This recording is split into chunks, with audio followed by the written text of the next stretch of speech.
Sulwe by Lupita Nyong'o. Illustrated by Vashti Harrison.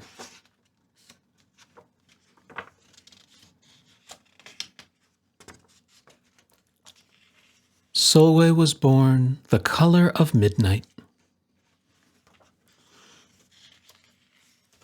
She looked nothing like her family, not even a little, not even at all.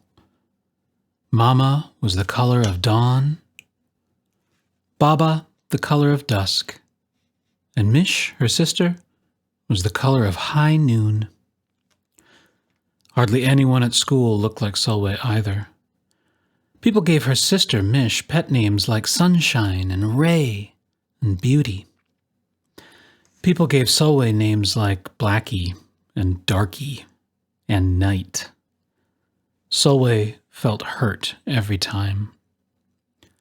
So she hid away while her sister made lots of friends. Sulwe dreamed of being the same color as her sister. She wanted real friends too.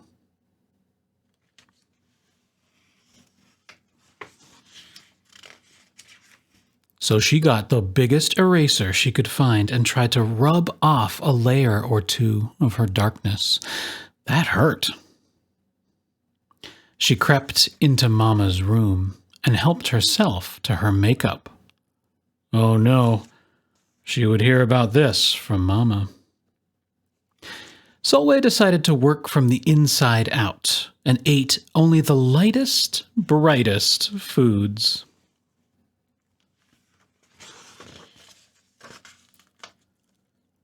With a stomachache, she went to bed early and turned to God for a miracle.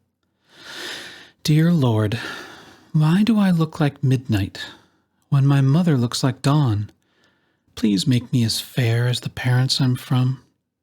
I want to be beautiful, not just to pretend. I want to have daylight. I want to have friends. If you hear me, my Lord, and would like to comply, may I wake up as bright as the sun in the sky. Amen. When Mama came in to wake her for school the next morning, Sulwe rose to find not a trace of daylight in her midnight skin. Sulwe told Mama everything. Mama asked, "What is your name?" "Sulwe," she muttered.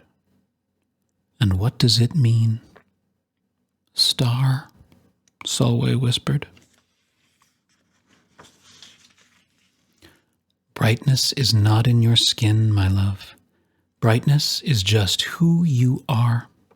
As for beauty, Mama said, rubbing Sulwe's stomach the way she always did to comfort her, you are beautiful. Sulwe sighed. Well, you are beautiful to me. But you can't rely on what you look like to make you feel beautiful, my sweet. Real beauty comes from your mind and your heart. It begins with how you see yourself, not how others see you. Now, up you get and out you go.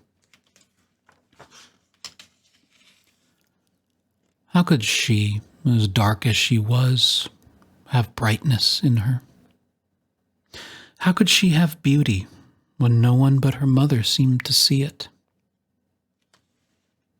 How could she be a star?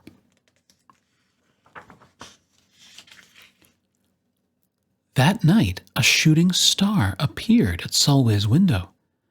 "The night sent me," the star said. "Come with me." Sulwe hopped on to the star, and off they went.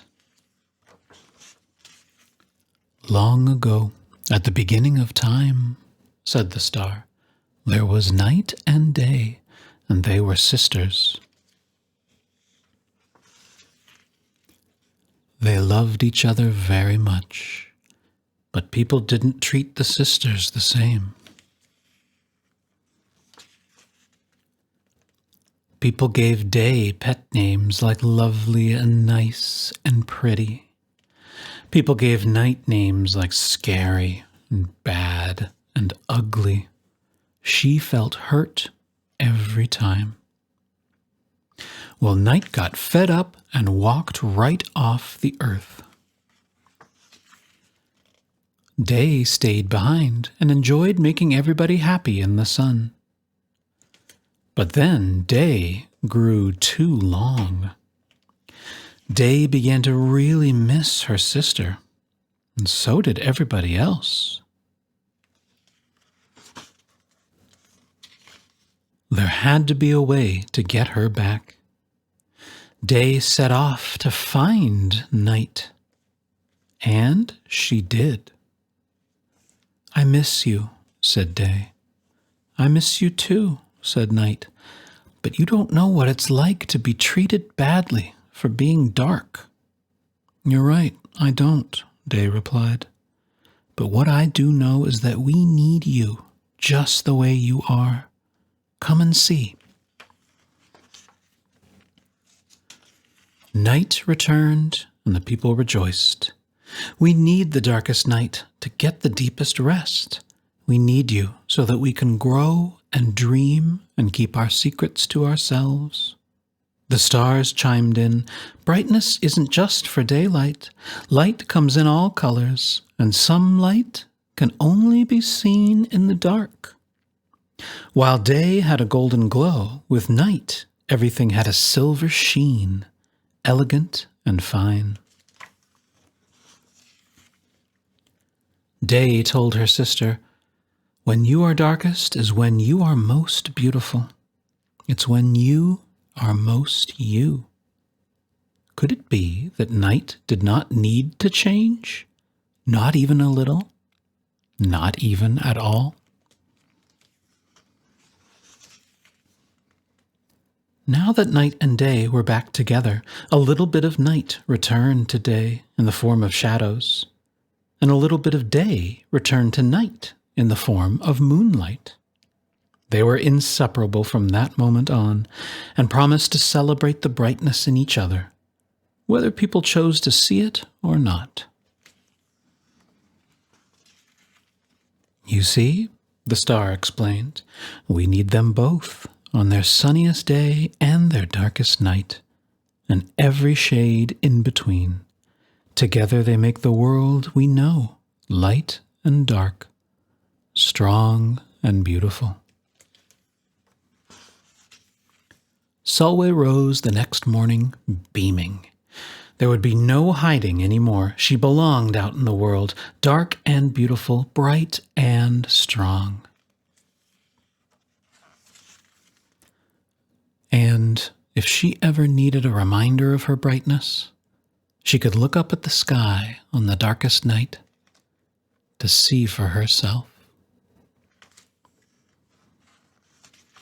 Sulwe felt beautiful inside and out.